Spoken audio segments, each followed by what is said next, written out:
బాప్తిసం పొందకుండా పరలోకం వెళ్ళగలమా లేదా? ప్రార్థన. మహాపరిశుద్ధుడా, దయగల మా తండ్రి, కృపగల మా దేవ, మీకే వందనాలు, స్తుతులు, స్తోత్రములు చెల్లిస్తున్నాను తండ్రి. ఆయన ఈ రాత్రి కాల సమయంలో తండ్రి, ఆయన కృపలో ఉందో తండ్రి, నీ బిడ్డలుగా తండ్రి, నీ మాటలనైనా నేను నేర్చుకుంటున్నాను తండ్రి. ఆయన గ్రహించవని గ్రహించవలని గ్రహించుకోవని మాట్లాడుతున్న తండ్రి, మీ ఆత్మ సహాయం అందించి తండ్రి, బిడ్డలుగా తండ్రి, వారి జీవితాలకు అవసరమైన మాటలున్నాయని నేను మీరు మా ద్వారా పరిస్థితి మీ ఉన్నతమైన ఆలోచనలను గ్రహించగలిగే మా సంకల్పండి. ఆయన సమీక్షిత జ్ఞానాన్ని నడిపించి బిడ్డలతో మాట్లాడుతూ సహాయం చేస్తుంది. ఈ ఆత్మ సహాయానికి కార్యమంతా మీ ఉన్నతమైన ఆలోచనలు మా దేశ వారి పరిశుద్ధనామని ప్రార్థన తండ్రి అయిన దేవునికి, కుమారుడైన యేసుక్రీస్తు వారి ద్వారా వందనాలు తెలియజేస్తాము.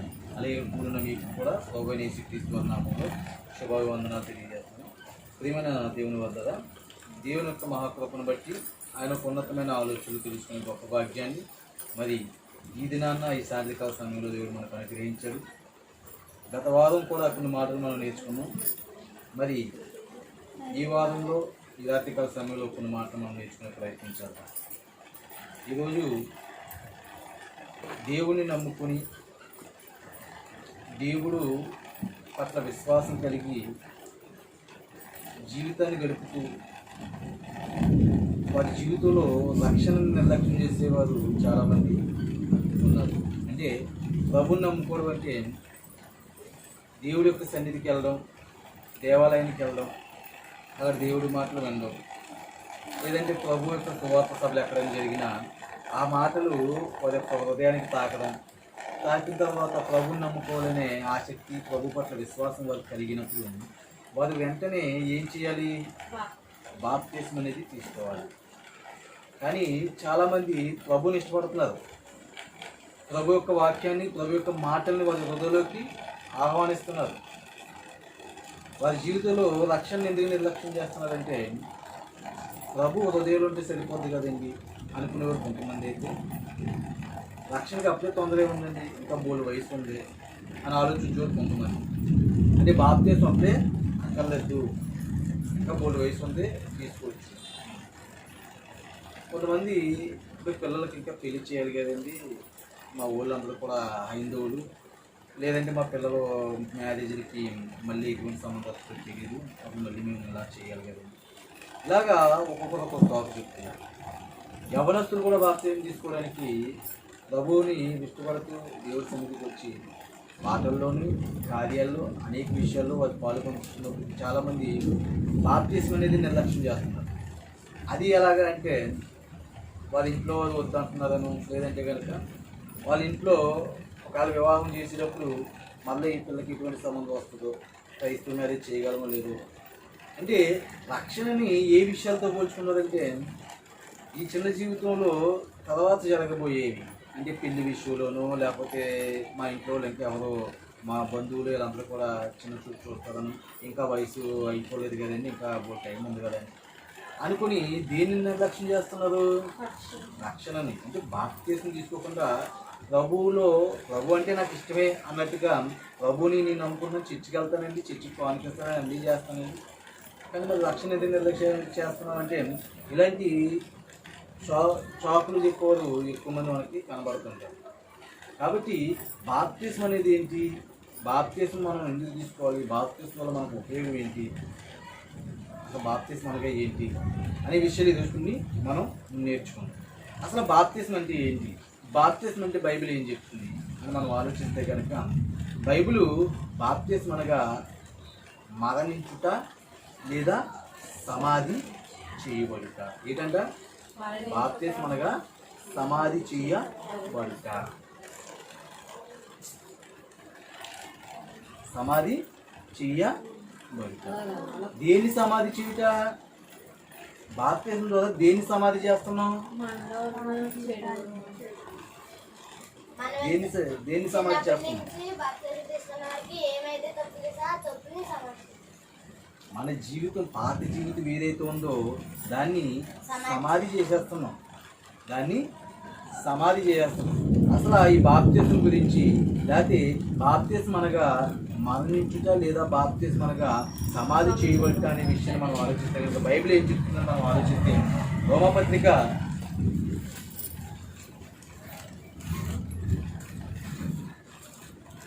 ఆరో అధ్యాయము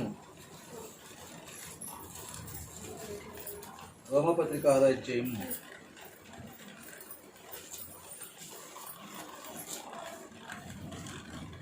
3-4 వచనాలు చూద్దాం. క్రీస్తు యేసులోనికి బాప్తీసము పొందిన మనం అందరము ఆయన మరణంలోనికి బాప్తీసము పొందితమని మీరెరగరా. కాబట్టి తండ్రి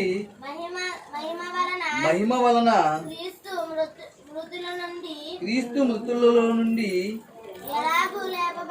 ఎలాగు లేపబడును అలాగే మనము నూతన జీవము పొందిన వారమై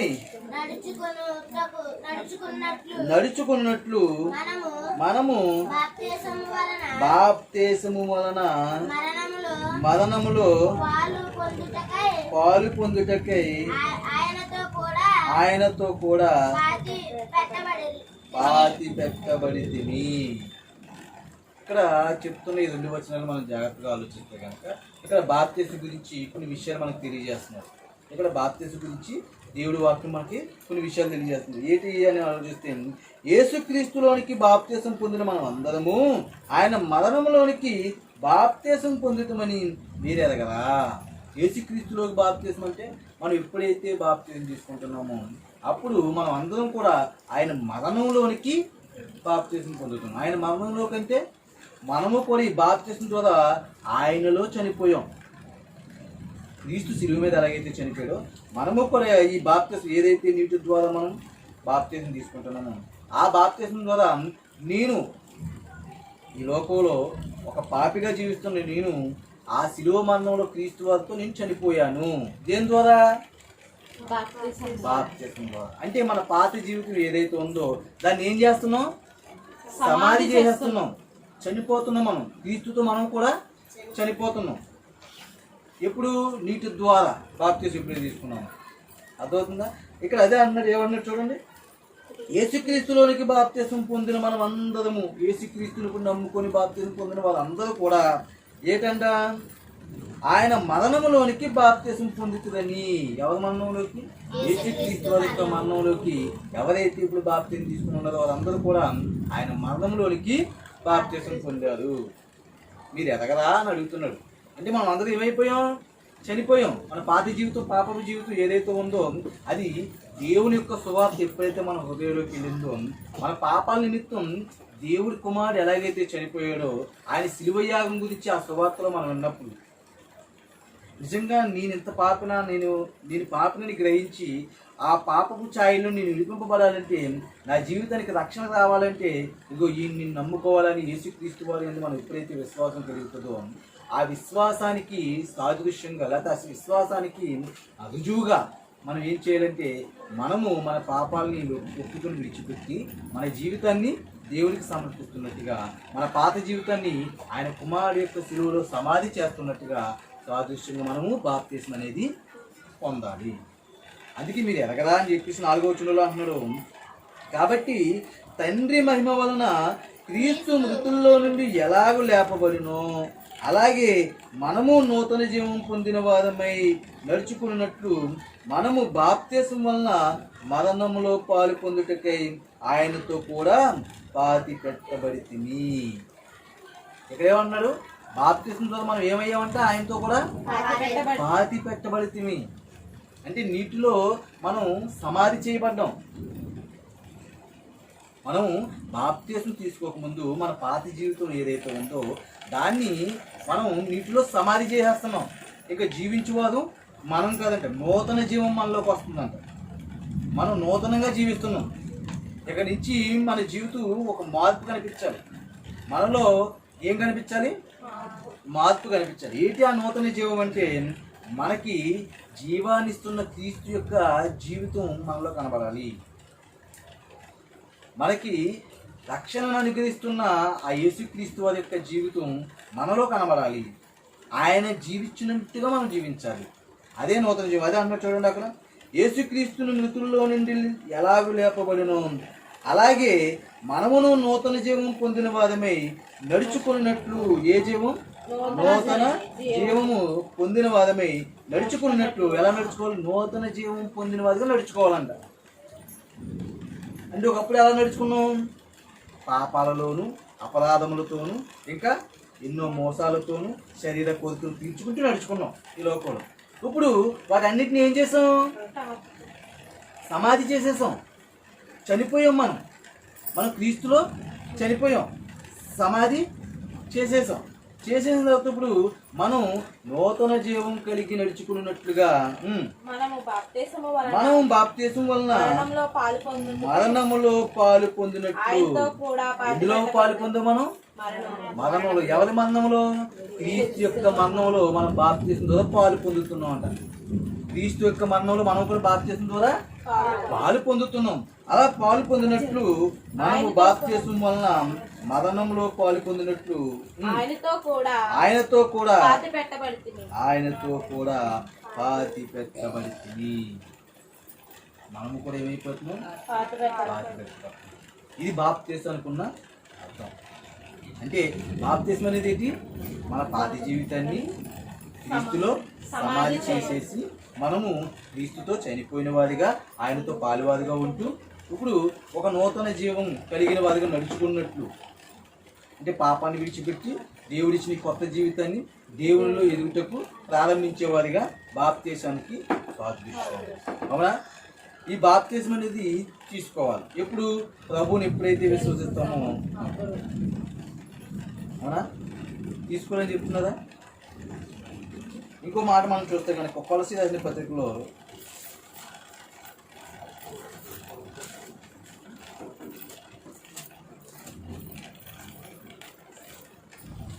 2వ అధ్యాయము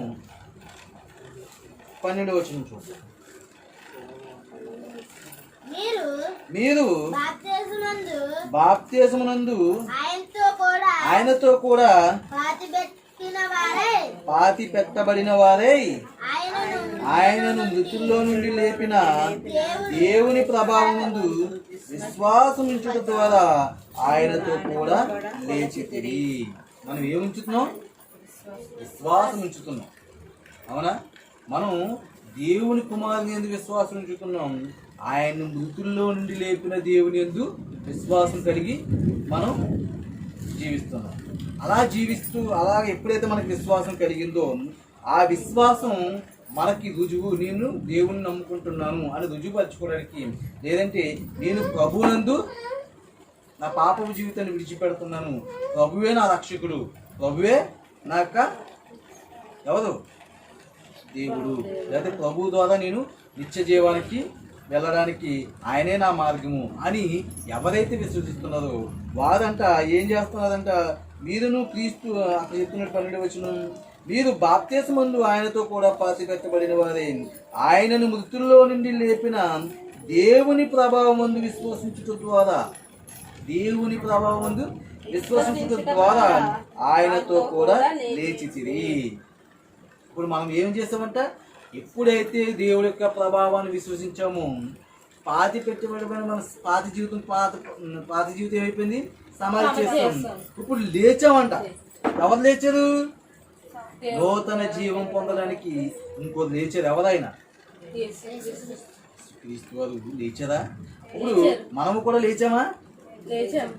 అది అక్కడ కదా అన్నాడు. అదే చూడండి అన్నాడు అక్కడ 12వ వచనం చివరిలో, ఆయన మృతుల్లో నుండి లేపిన దేవుని ప్రభావం విశ్వసించుట ద్వారా ఆయనతో కూడా లేచితిరి.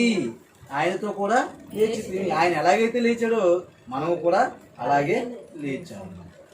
కాబట్టి లేచిన ఈ జీవితం ఏంటంటే నూతనంగా మనకి యేసుక్రీస్తు వారి ద్వారా ఇవ్వబడిన జీవితం. కాబట్టి ఈ జీవితాన్ని మనం ఏం చేయాలి? దేవుని యందు భయభక్తులు కలిగి మనలో ఉన్న శరీర ఇచ్చలు, లేకపోతే మనలో ఒకప్పుడు క్రీస్తులోకి రాకముందు మన జీవితంలో ఏ అయితే పాపాలు కలిగి ఉన్నామో మన మాట ద్వారా, మన చూపు ద్వారా, మన ప్రవర్తన ద్వారా, మన ఆలోచన ద్వారా ఏవైతే ఉన్నాయో వాటన్నిటినీ విడిచిపెట్టి ఇప్పుడు దేవునిలో నూతన జీవం పొందిన వారిగా లేపబడ్డాం. విడిచిపెట్టి ఇప్పుడు ఆ నూతన జీవాన్ని దేవుడు ఎందుకు భయభక్తులు కలిగి నడిపించాడు. ఇది పాతి పెట్టి మనం చేయవలసిన పని. మన జీవితాన్ని పాతి పెట్టి మన నూతన జీవితాన్ని నడిపించుకోవాల్సిన విధానం. ఇది ఎప్పుడు బాప్తిస్మం తర్వాత. అవునా? ఒకవేళ బాప్తిస్మం పొందుకోకుండా ప్రభువుని విశ్వసిస్తే నష్టం ఏంటండి?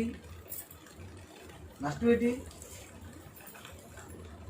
ప్రభుని నమ్ముకున్న చాలా మంది రక్షణ అయితే బాప్తిస్మం అయితే తీసుకునేది, అయినా ప్రభుని నమ్ముకున్నారు కదండి. అయితే నష్టం ఏంటి అంటే ప్రభుని ప్రభుని నమ్ముకొని బాప్తిస్మం అనేది తీసుకోకపోతే, అంటే ప్రభుని విశ్వసించిన తర్వాత దానికి సాదృశ్యమైన బాప్తిస్మం తీసుకోకపోతే కనుక మనిషి నష్టపోయేది ఎక్కడ తెస్తాం? పరలోకం వెళ్ళలేదు. పరలోకం వెళ్ళలేదు. ఎందుకు చూడండి, ఒకసారి చెప్తున్నాడు మార్కు సువార్త 16వ అధ్యాయం 16వ వచనం చూడండి. మార్కు సువార్త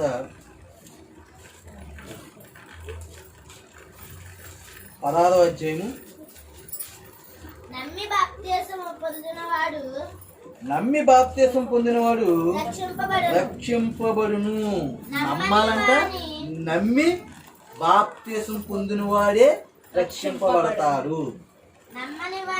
నమ్మని వానికి శిక్ష విధింపబడును. ఇప్పుడు నమ్మి నువ్వేం చేయాలి?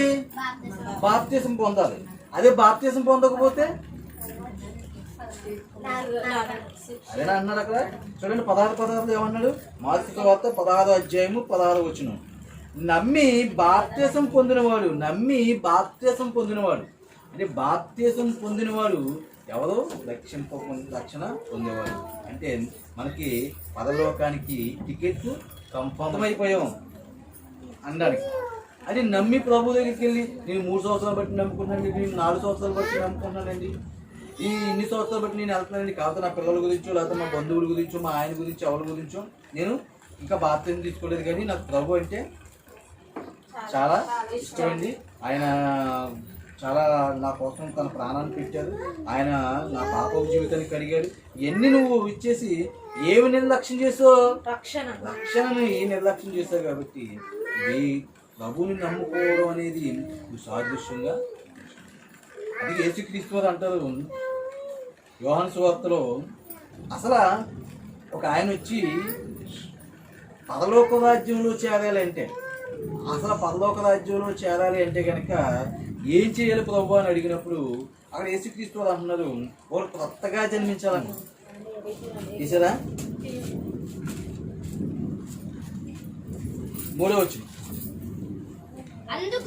అందుకు యేసు అతనితో ఒకడు క్రొత్తగా జన్మించితేనే కాని అతడు దేవుని రాజ్యమును చూడలేడని నీతో నిశ్చయముగా చెప్పుచున్నాను నేను. ఏమని చెప్తున్నాడు ఇక్కడ? ఒకడు క్రొత్తగా జన్మించితేనే గాని అతడు దేవుని రాజ్యమును చూడలేడని నీతో నిశ్చయముగా చెప్పుచున్నాను. అందుకు ఆ నికోదేము అనే ఆ ముసలివాడు ఏమన్నా చూడండి, ఆ నికోదేము ఏమన్నా చూడండి. అందుకు ఆ నికోదేము ముసలివాడైన మనుషుడు ఎలాగ జన్మింపగలడు? ఇప్పుడు ముసలివాడు అయిపోయాడు, ముసలివాడు మళ్ళా రెండోసారి ఎలా జన్మింపగలడు అని అడిగినప్పుడు రెండో మారు తల్లి గర్భమందు ప్రవేశించి జన్మింపగలరా అని ఆయన అడగగా, అంటే రెండో మారు మళ్ళా ఈ ముసలివాడు తల్లి గర్భంలోకి వెళ్ళి పుట్టగలరా? పుట్టలేడు కదా అన్నప్పుడు యేసుక్రీస్తు చెప్తున్నది 5వ వచనంలో, యేసు ఇట్లనెను ఒకడు నీటి మూలముగాను ఆత్మ మూలముగాను జన్మించితేనే గాని దేవుని రాజ్యములో ప్రవేశింపలేడని నీతో నిశ్చయముగా చెప్పుచున్నాను. ఏమన్నారు ఇక్కడ? నీటి మూలముగాను ఆత్మ మూలముగాను జన్మించితేనే గాని, అంటే నీటి మూలంగా పుట్టాలంటే కన్ఫర్మ్ బాప్తిస్మం అనేది జరగాలి. తర్వాత ఆత్మ మూలముగా పుట్టాలి. నీటి మూలముగా ఆత్మ మూలంగా పుడితేనే వాడు దేవుని రాజ్యంలో, ఆత్మ మూలంగా పుట్టిన వాడే దేవుని రాజ్యంలో ప్రవేశించగలడు. అవునా? నీటి మూలంగా ఆత్మ మూలంగా బాప్తిస్మం అనేది మనం క్రీస్తు యొక్క మరణంలో మన జీవితాన్ని, పాత జీవితాన్ని సమాధి చేయటం, అలాగా సమాధి చేయటం తర్వాత మనం నూతన జీవితంలో అంటే క్రీస్తు వారిగా లేకపోతే క్రీస్తు వారిని అనుసరించి నడుచుకున్నట్లుగా నూతన జీవితంలో మనం నడుచుట. అవునా? కానీ ఇప్పుడు బాప్తిస్మం అనేది అంత ప్రాముఖ్యం చెప్తున్నాను అనుకో, ఆ బాప్తిస్మం అనేది లేకపోతే కనుక మనకి ఏం లేదంట, రక్షణ లేదు అని చెప్తున్నాడు యేసుక్రీస్తు. అలాగే పరలోక రాజ్యంలో మనకి ప్రవేశం లేదు, చేయకూడదు. అలా రక్షణ నిర్లక్ష్యం చేస్తే మనం నశించిపోతాం. బాప్తిసం పొందని వాడు ఏమవుతాడు? నమ్మి బాప్తిసం పొందినవాడు రక్షింపబడతాడు, నమ్మని వారికి శిక్ష విధింపబడదు. కాబట్టి ఇక్కడ ఏమని చెప్తున్నది యేసుక్రీస్తు అంటే, ఒకడు నీటి మూలంగాను ఆత్మ మూలంగాను. అంటే ఎవరైతే బాప్తిసం తీసుకుంటారో దేవుడు వారికి పరిశుద్ధాత్మ అనే వరాన్ని ఇస్తారు. వాడికి మరలా నూతన జీవితం వారికి బ్రతుకుతున్నప్పుడు వారికి సహాయంగా వారిలోనే ఉంటూ, ఎవరైతే ప్రభువునందు బాప్తిసం పొందారో వారికి దేవుడు పరిశుద్ధాత్మని అనుగ్రహిస్తున్నాడు. ఆ పరిశుద్ధాత్మ తనలోనే ఉండి తనకు సహాయం చేస్తాడు, తనను సర్వసత్యంలోకి నడిపిస్తాడు, తనలో ఉండి తను పాపం చేయకుండా హెచ్చరిస్తూ ఉంటాడు పరిశుద్ధాత్మ. అందుకే నీటి మూలంగాను ఆత్మ మూలంగాను. అందుకే పేతురు గారు ఒక దిక్కున వాక్యం చెప్పినప్పుడు ఎంతమంది బాప్తిసం పొందారంట చూడండి, అక్కడ చెప్తున్నాడు. అపోస్తుల కార్యాలు నీటి మూలంగా ఆత్మ మూలంగా పుట్టడం గురించి అక్కడ చెప్తున్నాడు. అంటే బాప్తిసం పొందిన తర్వాత ఆత్మ దేవుడు అనుగ్రహిస్తున్నట్టుగా అక్కడ మనకి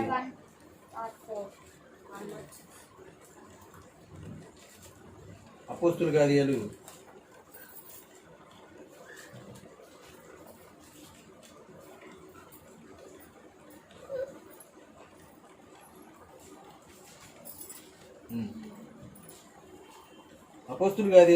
2వ అధ్యాయము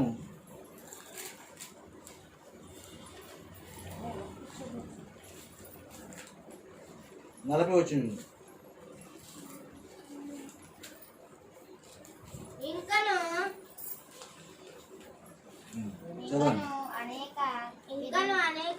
నేను చదువుతాను చేస్తాడు. 37వ. ఆయన దేవుడికి నియమించిన క్రీస్తు ఈయనే, మీరు ఆయన ఏం చేశారంటే సిలువ వేసి చంపేశారు. ఇప్పుడు ఆయన ద్వారా మనకి ఏముంది? రక్షణ ఉంది అని చెప్పేసి వారికి బోధ చేశారు. బోధ చేసినప్పుడు వాళ్ళందరూ కూడా మాటలు విని, అయ్యో మా రక్షకుని మేమే మా చేతులతో సిలువేసి చంపేశామని చెప్పేసి ఆ మాటలకు వారు హృదయంలో నొచ్చుకొని, సహోదరులారా మేమేమి చేతుమని కడమాపోస్తున్నారుగా, అయితే మేము ఇప్పుడు ఏం చెయ్యాలి? మేము చెయ్యడానికి కోసం చేసాము, మా రక్షణ మేమే చేతులారా మేము సిలువేసి ఇచ్చేసామని చెప్పేసి వారు బాధపడుతున్నప్పుడు 38వ వచనంలో ఉన్నాడు పేతురు, మీరు మారు మనసు పొంది పాపక్షమాపణ నిమిత్తం ప్రతివాడు యేసుక్రీస్తు నామమున బాప్తిసం పొందుడి, అప్పుడు మీరు పరిశుద్ధాత్మని వరము పొందుదురు. ఏదంట? ఒకడు నీటి మూలంగాను ఆత్మ మూలంగాను పుట్టాలని చెప్పారు కదా. ఇప్పుడు బాప్తిసం పొందితే ఏమవుతుందంటే వారికి పరిశుద్ధాత్మను వరం వస్తుంది. అదే చెప్తున్నారు చూడండి 38వ వచనం. పేతురు, మీరు మారు మనసు పొంది ఏం పొందాలి? ముందు మనస్సు మార్చుకోవాలి. దేవుడి వాక్యం ఎప్పుడైతే మన హృదయాన్ని గర్జిస్తుందో, దేవుడి వాక్యం ఎప్పుడైతే మన హృదయంలో నివసిస్తున్న పాపాన్ని పారదోడడానికి ప్రయత్నం చేస్తుందో, అప్పుడు మనం పాపాన్ని విడిచిపెట్టి మనం పశ్చాత్తాపంతో మన పాపాలు విడిచిపెట్టి ప్రభు చెంతకి ఎప్పుడైతే మనం చేరాలో మన హృదయం మన ప్రేరేపిస్తుందో, ప్రభువుని ఎప్పుడైతే మన హృదయంలోకి ఆహ్వానించాలో మన మనసు మన ప్రేరేపిస్తుందో, ఆ సమయంలోని మారు మనసు పొంది ఏం చేయాలంట? మారు మనసు పొంది పాప క్షమాపణ నిమిత్తము, ఏమన్నాడు? మన పాప క్షమాపణ నిమిత్తము ప్రతివాడు యేసుక్రీస్తు నామమున బాప్తిసం పొందుడి. ప్రతి ఒక్కరు ఏం చేయాలంట? పాప క్షమాపణ నిమిత్తం ఏం చేయాలి? యేసుక్రీస్తు నామములో బాప్తిసం పొందండి. అలా పొందితే ఏమొస్తుందంట? అప్పుడు మీరు పరిశుద్ధాత్మ అను వరము పొందుదురు. ఎప్పుడైతే మనం నీటి ద్వారా మునిగి బాప్తిసం మన పాత జీవితాన్ని పాతి పెట్టేసాము, అప్పుడు మనకి పరిశుద్ధాత్మ అనే వరాన్ని దేవుడు అనుగ్రహిస్తున్నాడు. అవునా? ఇప్పుడు ఎప్పుడైతే నీటి మూలంగా ఆత్మ మూలంగా మనం పుట్టామో, అప్పుడు మనకి పరలోక రాజ్యంలోకి ఏముంది? ప్రవేశం ఉంది. మనకి పరలోక రాజ్యంలోకి ఏముంది? ప్రవేశం ఉంది. అదే ప్రభువుని నమ్ముకుని బాప్తిసం అనేది లేకపోతే మనకు ఆత్మ లేదు. ఆత్మ లేనివాడు నా వాడు కాడు. కాబట్టి ఆలోచిస్తే ప్రియులారా, మనకి బాప్తిస్మం అనేది మన క్రైస్తవ జీవితానికి, లేకపోతే మన రక్షణలో ఎదుగుతానికి, లేకపోతే మనం రక్షింపబడ్డానికి సూచన. అంటే పరలోకానికి వెళ్ళడానికి మనం సిద్ధపడ్డాం అనేదానికి సూచన. మన పాపపు జీవితాన్ని విడిచిపెట్టామనడానికి సూచన.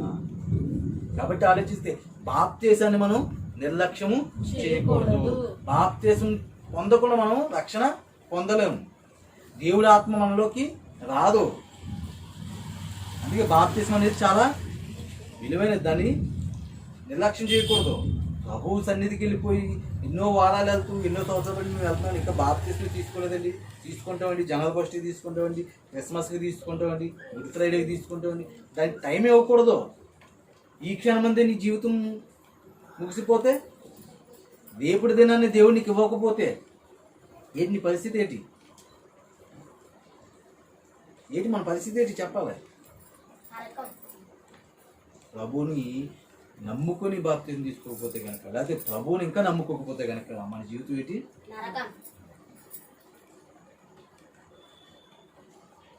కాబట్టి బాప్తిజం అనేది దాన్ని దాన్ని కేటాయించకూడదు. ఫలానా సంవత్సరం తీసుకుందాం, ఇంకా సమయం ఉందలే, జనవరి 1కి తీసుకుందాంలే, లేకపోతే గుడ్ ఫ్రైడేకి తీసుకుందాంలే, ఉపాస పదార్థాలు తీసుకుందాం, ఏయో అంటే సభలో తీసుకొచ్చలే, వచ్చి సభలో తీసుకొచ్చలే అని మనం నిర్లక్ష్యం చేయకూడదు. అప్పుడు మనకి ఏమొస్తుందంట? అప్పుడు పరిశుద్ధాత్మ అనే వరాన్ని దేవుడు మనకి ఇస్తాడంట.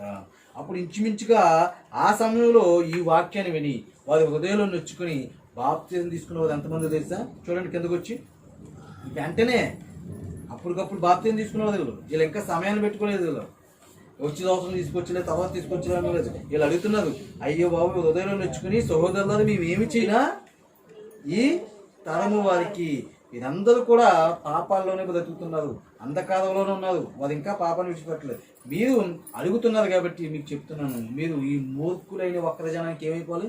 వేరైపోండి. అదే కదా అన్నాడు అక్కడ. ఏమన్నాడు? ఇంకను అనేక విధములైన మాటలతో సాక్ష్యం ఇచ్చి మీరు మూర్ఖులకు ఈ తరము వారికి వేరే రక్షణ పొందండి. ఏమన్నాడు? వేరే రక్షణ పొందండి. బాప్తిజం తీసుకోవాలి. మీరు ఇంకా వారికి వేరైపోవాలి. మీ పాపాలను కడిగేసుకోండి, మీరు పరలోక రాజ్యానికి ప్రవేశం పొందుకోండి అని చెప్పేసి వారికి వాక్యం ప్రకటిస్తూ అన్నాడు. వేరే రక్షణ పొందండి అని వారిని హెచ్చరించును. కాబట్టి అతని వాక్యం అంగీకరించిన వారు బాప్తిసం పొందిరి. ఎవరైతే ఈ వాక్యాన్ని అంగీకరించారో వారు ఏం చేశారంట? బాప్తిసం పొందారు.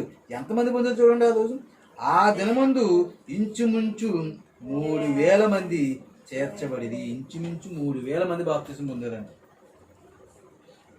వాళ్ళు వచ్చి చోదం తీసుకుందాం అనుకున్నారా? లేకపోతే పిల్లలు పెళ్ళికి తీసుకుందాం అనుకున్నారా? కాబట్టి ఆలోచిస్తే మనం బాప్తిసాన్ని నిర్లక్ష్యం చేయకూడదు. మన రక్షణని మనం నిర్లక్ష్యం చేయకూడదు. బాప్తిసం అనేది మనకి ఎప్పుడైతే మార్పు వచ్చిందో, మనం ఎప్పుడైతే ప్రభుని విశ్వసించామో వెంటనే మన జీవితాన్ని ప్రభు కల్పించి బాప్తిసం తీసుకోవాలి. లేదంటే ఈ లోకంలో ప్రభు యొక్క రాజ్యంలో చేరకుండా మనల్ని నరకానికి తీసిపోయేవాడు ఒకడు తిరుగుతున్నాడు. అప్పుడు మళ్ళా మనం ఎప్పుడైతే నిర్లక్ష్యం చేస్తామో, ఇంకా తీసుకుందాం జనవరికి కదా తీసుకుందాం అనుకున్నాం కాబట్టి ఇప్పుడు మన చుట్టూ ఎవరు తిరుగుతూ ఉంటాడు? ఆడు ఎలాగైనా సరే మనల్ని రక్షణ నుండి ఇంకా రక్షణకి దూరంగా. కాబట్టి ఆలోచిస్తే రక్షణను మనం నిర్లక్ష్యం చేయకూడదు. బాప్తిసం తీసుకోవాలి. బాప్తిసం అనేది మనం ప్రభువునందు విశ్వసించాము అనడానికి. ఇంకా చూడండి, బాప్తిసం వారు ఎంత త్వరగా తీసుకున్నారు. అపోస్తుల కార్యాలు ఒకసారి మనం చూడగలిగితే అక్కడ చెప్తున్నారు. అపోస్తుల కార్యాలు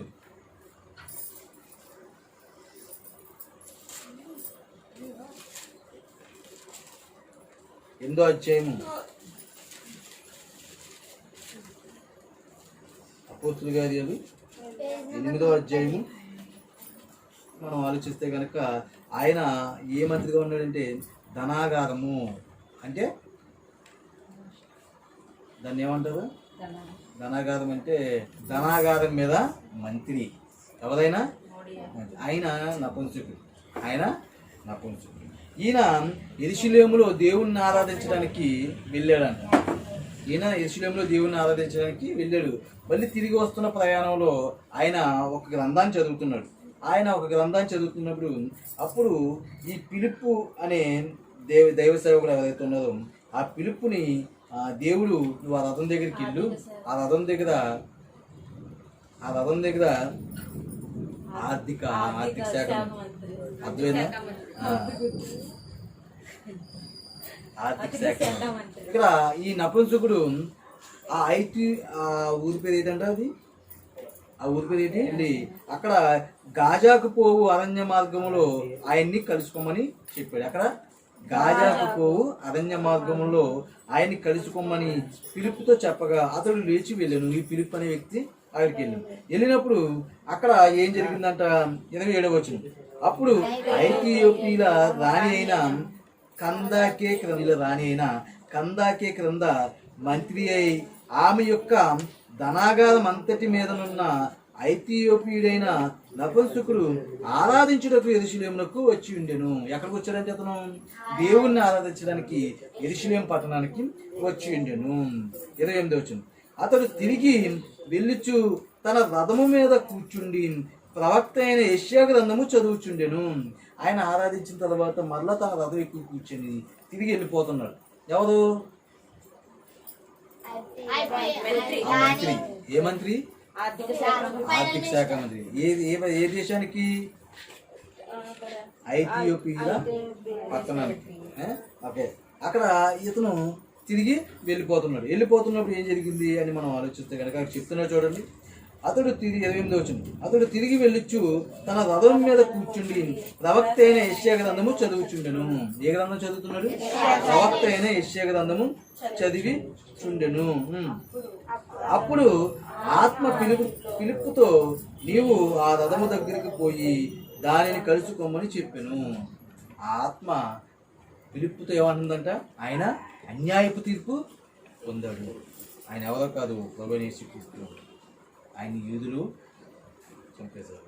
కాబట్టి ఆయన గురించి చెప్పి ఆ లేఖనాన్ని అనుసరించి ప్రభువైన యేసుక్రీస్తు యొక్క సువార్తను ఆ నపుంసకుడికి చెప్పినప్పుడు 35వ వచనంలో అన్నారు చూడండి. వారు త్రోవలో వెళుచుండగా నీళ్లున్న యొక్క చోటుకి వచ్చినప్పుడు నపుంసకుడు ఇదిగో నీళ్లు నాకు బాప్తిసం ఇచ్చుటకు ఆటంకమేమని అడిగి రథము నిలుపుమని ఆజ్ఞాపించను. రథం తోలుతున్న వారికి దారిలో వెళ్తుంటే నపుంసకుడికి ఏం కనిపించినాయి? నీళ్లు కనిపించినాయి. నీళ్లు కనిపిస్తే ఆ రథం తోలేవాడిని ఆపేమన్నాడు. ఎందుకు? అప్పుడే అన్నాడు యేసుక్రీస్తు వారి గురించి సువార్త. తన హృదయంలో ప్రభుని విశ్వసించి వెంటనే పిలుపుతా అన్నాడు. ఇక్కడ నీళ్ళు ఉన్నాయి, ఇక బాప్తీసం ఇవ్వడానికి ఆటంకం పెట్టి నీకు, నాకు బాప్తీసం ఇచ్చే అంటున్నాడు. వెంటనే ఏమంటున్నాడు అంటే ఇలిసి వదిలేదు. అలా రథం మీద వెళ్తుంటేగానే దేవుడి వాక్యం పిలుపు చెప్పాడు. ఆ ప్రభు అయిన వాక్యం, ఆ ప్రభు వారి గురించి చెప్పబడిన వాక్యాన్ని ఆయన విన్నాడు. వెంటనే ఏమన్నాడు? ఇదిగో నీళ్లు నాకు బాప్తిస్మం ఇచ్చుటకు ఆటంకం ఏమని అడిగి రథము నిలపమని ఆజ్ఞాపించును. ఇంకా ఆటంకం పెట్టి నాకు బాప్తిస్మం ఇచ్చా అన్నాడు. అప్పుడు రథం తోలుతున్న వాడిని ఆఫ్ చేసి అప్పుడు ఏం చేస్తున్నాడు చూడండి. 37వ వచనం. పిలుపు నీవు పూర్ణ హృదయంతో విశ్వసించిన ఎడల పొందవచ్చని చెప్పాను. అతడు యేసుక్రీస్తు దేవుని కుమారుడని విశ్వసించుచున్నానని ఉత్తరం ఇచ్చాను. నువ్వు పూర్ణ హృదయంతో విశ్వసిస్తున్నావా? విశ్వసిస్తే నువ్వు బాప్తిస్మం పొందేయచ్చు అని చెప్పేసి అన్నప్పుడు అప్పుడు అతను యేసుక్రీస్తు దేవుని కుమారుడని నేను విశ్వసించుచున్నానని ఉత్తరం ఇచ్చాను. పిలుపు నపుంసకుడు ఇద్దరును నీళ్లలోకి దిగిరి. అంతటా పిలుపు అతనికి బాప్తిస్మం ఇచ్చెను. ఎన్ని వచ్చినది? 37. అంతటా పిలుపు ఆ నపుంసకుడికి ఏమి ఇచ్చాడు? బాప్తిస్మం ఇచ్చెను. చూసారా? నిర్లక్ష్యం చేశాడా? యెరూషలేము నుండి తిరిగి ప్రయాణం వెళ్ళిపోతున్నప్పుడు పిలుపుని కలుసుకుని ఆయన చదువుతున్న లేఖనం ఎవరి గురించి అని అడిగాడు. ఆ లేఖనాన్ని అనుసరించి పిలుపు యేసుక్రీస్తు వారి గురించిన ఒక సువార్త ప్రకటించాడు. ఆ సువార్త ప్రకటించి ఎప్పుడైతే ఆ సువార్తను విన్నాడో, ఎప్పుడైతే ఆ ప్రభుని విశ్వసించాడో వెంటనే అన్నాడు, నాకు బాప్తిస్మం ఇచ్చే నీళ్ళు ఇక్కడ ఉన్నాయి, ఆటంకం ఏంటి అంటున్నాడు. అయితే నువ్వు పూర్ణ హృదయంతో విశ్వసిస్తున్నావా? అయితే నువ్వు బాప్తీసం తీసుకొచ్చే నీ పిలుపు బాప్తీసం ఇచ్చేసే, నిర్లక్ష్యం చేయలేదు. ప్రభుని ఎప్పుడైతే మనం విశ్వసిస్తున్నాం, ప్రభుని ఎప్పుడైతే నమ్ముకుంటున్నామో మనం బాప్తీసం. ఇంకో సందర్భం చూసి మనం ముగించుకుందాం. అదే అపోస్తుల కార్యాలు, అపోస్తుల కార్యాలు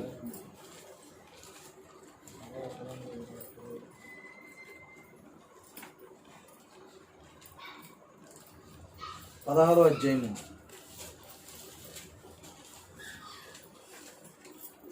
ఇచ్చారా?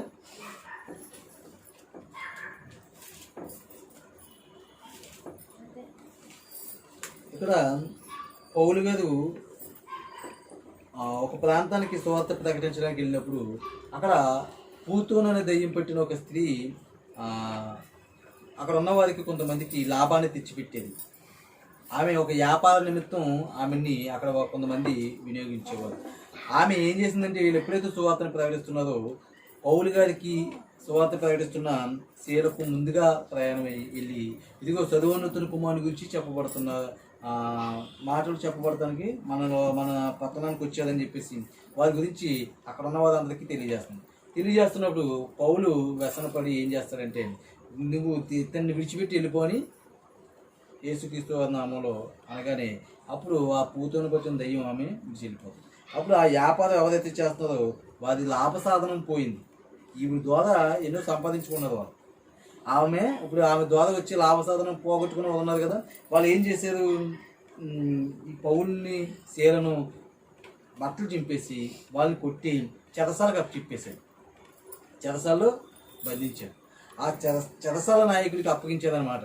ఆ చెరసాల నాయకుడు వీళ్ళని ఆయన యొక్క చెరసాల్లో బంధించి కావలేవాడిగా అక్కడ ఉన్నారు. ఉన్నప్పుడు వీరు ఎప్పుడైతే ఆ చెరసాల్లోకి వెళ్ళి ఉన్నారో ఆ చెరసాల్లో ప్రార్థన చేసి పాటలు పాడుతున్నారంట. ఎవరు? పౌలు శీలం. ఆ పాటలు పాడడం, వారు దేవుడికి ప్రార్థించడం అలా జరగడంతో అక్కడ ఉన్నవారు అందరూ కూడా ఎవరైతే ఖైదీలు ఉన్నారో, వీళ్ళతో కూడా ఇంకా చెరసాలు చాలా మంది ఖైదీలు ఉంటారు, వీళ్ళందరూ కూడా ఆ మాటలు విని అవన్నీ చేస్తూ చక్కగా ప్రభులు ఇదయ్యి అలా ఉంటున్నప్పుడు పెద్ద భూకంపం ఒకటి కలిగేసి వారు ఏ అయితే గొలుసులతో బంధింపబడ్డారో అవన్నీ ఊడిపోయినాయి అంట. చెరసాల తలుపులు తెరవబడ్డాయంట. తెరవబడినప్పుడు వీళ్ళందరూ పారిపోయేది అనుకుని ఆ చెరసాల నాయకుడికి అప్పగిచ్చారు కదా, అతను చంపేసుకుందాం అనుకున్నప్పుడు పౌలు అతన్ని ఆఫ్ చేసి అంటాడు, ఏమని, నువ్వు చంపుకోవద్దు, మేము ఎక్కడికి వెళ్ళిపోలేదు, ఇక్కడే ఉన్నాము అని ఆ విషయాన్ని తెలియజేసినప్పుడు ఆ రాత్రి అంతా ప్రభువుని ప్రార్థించడం, ఆ పాటలు విని ఆ దొంగలు మార్పు చెందారు. ఆ యొక్క సైనికులు ఎవరైతే ఉన్నారో ఆ అధిపతి, ఆ కుటుంబం కూడా మార్పు పొంది బాప్తిసం పొందుతుంది. ఆ విషయాన్ని ఇక్కడ తెలియజేస్తున్నారు. ఆ విషయాన్ని మనం కొద్దిగా చదువుకుంటూ వెళ్తూ మనం కొద్దిగా ఆలోచిస్తే కనుక అక్కడ చెప్తున్నారు చూడండి. 19 వచ్చిన నుంచి నేను చదువుతున్న జాగ్రత్తగా చూడండి, కొన్ని వచనాలు. ఆమె యజమానులు తమ లాభసాధనం పోయినదని చూచి పౌలును శీలను పట్టుకుని గ్రామపు చావుడిలోనికి అధికారుల యొద్దకు ఈడ్చుకుని పోయిరి. పౌలు శీలను ఎక్కడ తీసుకెళ్ళిపోయారు? తమ లాభసాధనం పౌరుసేదని చెప్పేసి వారి యొక్క బట్టలు చింపేసి ఎక్కడ తీసుకెళ్ళిపోయారు? గ్రామపు చావుడిలోకి ఈడ్చుకొని పోయిరి. 20వ వచనం. అంతటా న్యాయాధిపతుల యొద్దకు వారిని తీసుకుని వచ్చి, ఈ మనుషులు ఎవరు? యూదులై ఉండి రోమీలమైన మనము, అంటే వీళ్ళు రోమా పట్టణము రోమీలుగా ఉంటున్నాం, అంటే రోమా పౌరత్వం కలిగిన వారికి ప్రభు యొక్క వాక్యాన్ని బోధిస్తున్నారు. చెప్తున్నప్పుడు వారు అంటున్నారు, వీరు యూదులై ఉండి రోమీలమైన మనము అంగీకరించుటకైనను చేయుటకైనను కూడని ఆచారములు ప్రచురించుచు మన పట్టణమును గలిబిలి చేయుచున్నదని చెప్పిరి. అప్పుడు జనసమూహము వారి మీద దుమ్మిగా వచ్చి న్యాయాధిపతులు వారి వస్త్రములు లాగివేసి వారిని బెత్తములతో కొట్టిన తర్వాత ఏం జరిగింది? 23వ వచనం. వారు చాలా దెబ్బలు కొట్టి వారిని చెరసాలలో వేసి భద్రముగా కనిపెట్టవాలని చెరసాల నాయకునికి ఆజ్ఞాపించింది. ఎవరికి ఆజ్ఞాపించారు?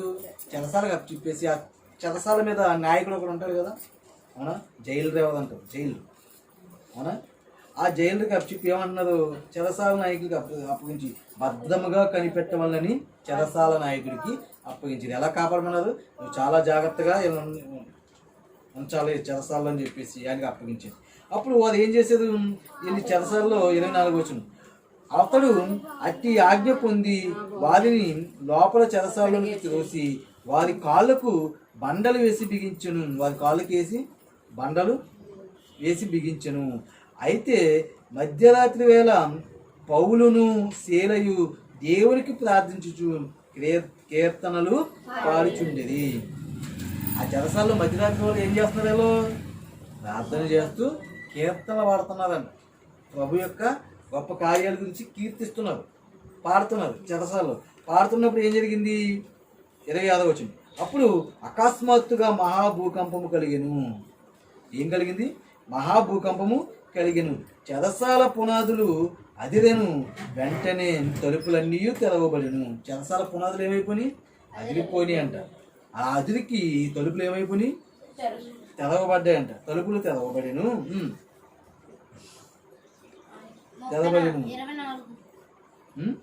తెరవబడెను 26 వచ్చింది. అందరి బంధకములు ఊడెను. వారందరూ కూడా బంధింపబడ్డారు. వారి బంధకాలు ఏవైతే ఉన్నాయో ఏమని ఊడిపోయినాయి. ఊడిపోయిన తర్వాత 27 వచ్చిన అంతలో చెరసాల నాయకుడు మేలుకొని, ఇప్పుడు ఇవన్నీ జరిగిన తర్వాత చెరసాల నాయకుడికి ఏమొచ్చింది, మేలుకున్నాడు. మెలకు వచ్చి మేలుకొని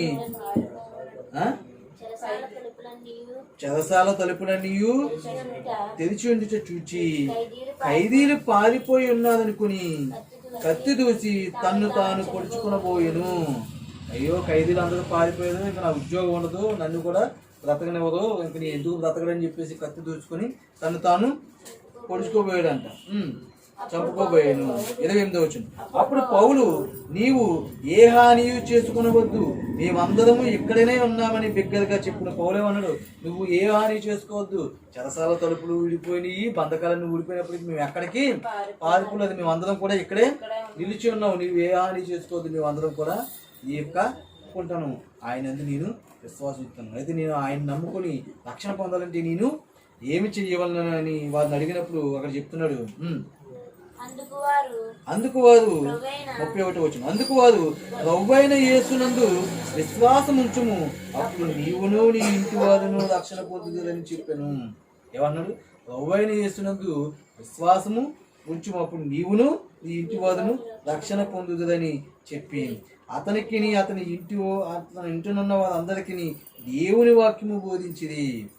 అతనికి అతని ఇంటిలో ఎవరైతే ఉన్నారో వారందరికీ కూడా దేవుని వాక్యం బోధించారు పౌలు. అప్పుడు 33 వచ్చిన రాత్రి ఆగడిలోనే అతడు వారిని తీసుకుని వచ్చి వారి గాయములు కడిగెను. వెంటనే అతడును అతని ఇంటి వారందరూ బాప్తిస్మము పొందిరి. వెంటనే అంట, ఆ రాత్రికి రాత్రే. చెరసాల ఎప్పుడు బదులైంది, ఆ రాత్రే. అవునా చేస్తున్నాడు చెరసాల నాయకుడు. మీరు ప్రభు గురించి వాక్యం అది ఎప్పుడైతే ఆ నాయకుడు విన్నాడో వెంటనే ఆ కుటుంబం అంతా కూడా బాప్తిసం పొందింది. అంటే ప్రభు వాక్యం వినగానే వారిలో మార్పు వస్తుంది. మార్పు రాగానే బాప్తిసం పొందుతుంది. అందుకే ఎప్పుడైతే నువ్వు వాక్యం విన్నావో అది నీకు అనుకూల సమయము. ఎప్పుడైతే నీకు అనుకూల సమయంలో దేవుడు వాక్యం చెప్పాడు, ఎప్పుడైతే నీ మనసు యందు దేవుని విశ్వసించడానికి నీ మనసు నిన్ను ప్రేరేపించిందో అది నీ రక్షణ దినం. ఆ రోజే నువ్వు బాప్తిసం. కాబట్టి బాప్తిసం వల్ల మనకి కలిగే లాభం మనకి ఇది పరలోకంలో ప్రవేశము కలుగుతుంది. బాప్తిసం వల్ల మనం రక్షింపబడతాం. నమ్మి బాప్తిసం పొందిన వారు రక్షింపబడతారు. కాబట్టి ప్రభువుని నమ్ముతున్నాం అని మన సాదృశ్యంగా ఈ లోపల మనం చెప్పుకోవడానికి బాప్తిసం తీసుకుని మన పాత జీవితాన్ని సమాధి చేయాలి. నూతనంగా మనం ప్రభువులో ఆయనను బట్టి ఆయనలాగా మనం నడుచుకోవాలి. కాబట్టి నిర్లక్ష్యం అనేది మన జీవితంలో ఉంటున్నారు. కాబట్టి బాప్తిసం ఎవరైతే తీసుకోవడానికి సిద్ధపడితే కనుక వెంటనే త్వరగా ప్రభువుని నేను నిజంగా ప్రభువుని నమ్ముకుంటున్నాను, ప్రభు ద్వారానే నాకు పరలోక మార్గము, ప్రభు ద్వారానే నాకు పాపక్షమాపణ, ప్రభు ద్వారానే నేను తండ్రి దగ్గరికి చేరాలని ఎవరైతే విశ్వసిస్తున్నారో, ఆ ప్రభువుని ఎవరైతే నమ్ముకుంటున్నారో వారు ఎవరైనా సరే త్వరగా బాప్తిసం తీసుకోండి. నిర్లక్ష్యం అనేది ఎందుకంటే ఈ రేపు ఈ సమయం అనేది మనది కాదు. కాబట్టి ఏ దినాన్ని ఏం జరుగుతుందో మనకు తెలియదు. కాబట్టి మన రక్షణ నిర్లక్ష్యం చేసి మనం నరకపాటులు కాకుండా జీవంలోకి ప్రవేశించే వారిగా రక్షణలో ఎవరైనా తీసుకునేవారంటే త్వరగా నిర్ణయం తీసుకుని త్వరగా బాప్తిజం చిన్న ప్రార్థన చేసి మహాపరిశుద్ధుడా దయగల మా తండ్రి కృపగల మా దేవ మీకే వందాలి. ఈ బిడ్డలకునైనా కొన్ని మాటలు తెలియజేసాను తండ్రి. నైనా మన నిజమైనా ఈ లోకం తండ్రి మీ కుమారుడు యందునైనా విశ్వాసం ఉంచుతుంది. నేను మీ మహాకృపను బట్టి నైనా మీ యొక్క మహాశక్తిని నైనా విశ్వసించిన వారిగా నేను మృతుల్లో నుండి నైనా మాకు పునరుద్ధానం ఉందని నైనా మా పాత జీవితం ఏదైతే ఉంటుందండి ఆ జీవితాన్ని తండ్రి నైనా మీ కుమారుడు యొక్క శిలువ మరణంలో తండ్రి వీటి ద్వారానైనా మేము సమాధి చేసి నైనా మీ కుమారుడినైనా నూతన జీవితాన్ని మాకు ఏదైతే ఇచ్చారో ఆ నూతన జీవితం తండ్రి మీ కుమారుని అనుసరించి జీవించినట్లుగా నైనా మీ ఆత్మ సహాయాన్ని మాకు ఇచ్చి నడిపిస్తున్నారు తండ్రి. నైనా అది మేము పొందుకోవాలంటే నైనా విశ్వాసంతో తండ్రి నైనా మేము బాప్తిసం పొందాలని నేను బాప్తిస్తాను. ఆ బాప్తిసం తండ్రి మీరు తీసుకోవడానికి ఎవరైతే మేము సిద్ధపడున్నారు అవిడల తండ్రి నైనా త్వరగా బాప్తిసం తీసుకొని నైనా వాళ్ళ యొక్క రక్షణనైనా పొందుటకు వారినైనా మీలో బలపట్టకు సహాయం ఇచ్చేది. కుటుంబాన్ని దీవించండి, మీలో బలపరచండి. వాక్యం ప్రతి బిడ్డని జ్ఞాపకం చేసుకుని వారందరినీ దీవించి ఆస్వాదించి బలపరచండి. ఈ పద సంబంధమైన దీవులతో అందరినీ దీవించండి.